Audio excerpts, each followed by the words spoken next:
First time kong lutuin ang recipe na to. Hindi ko masabing kaldereta or mechadong baka ang tawag dito. Basta sigurado akong masarap siya. Tara, lutuin natin. May 1 kilong beef ribs nga pala ako dito. Marinate lang natin to sa soy sauce, minced garlic, pamintan durog, 1 pirasong lime. Pwede rin kayong gumamit ng lemon or kalamansi. Pagkatapos, halu-haluin lang natin yan. Tapos marinate lang natin siya ng minimum 2 hours. At magpainit lang tayo ng kawali at piprituin lang natin ang green chili at red bell pepper. Medyo sunugin lang natin konti yan para lumabas yung smoky flavor ng bell pepper at sili. Saka natin isusunod prituin ng saba at carrots. Prituin lang natin yan hanggang sa magkaroon ng tosta, tapos set aside. At isusunod na natin ipapansir yung baka. Prituin lang natin yan hanggang sa magkaroon ng browning, saka natin iset aside at igigisa na natin ang bawang.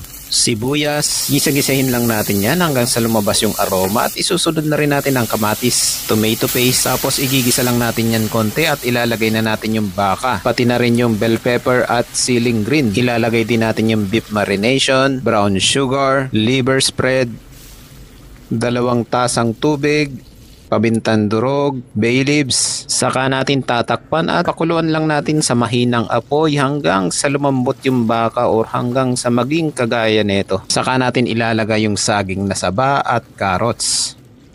Halu-haluin lang natin yan, tapos tatakpan lang natin hanggang sa maluto yung saging at yung carrots. At tignan mo naman kung gaano kasarap yan. Nagmamantika, malapot at napakalambot ng baka. Taman-tama sa bahaw to. Nako, siguradong magsaing ka na ng marami kapag ganito ang ulam mo. Kaya ano pang hinihintay mo? Lutuin mo na tong masarap na recipe na to sa baka.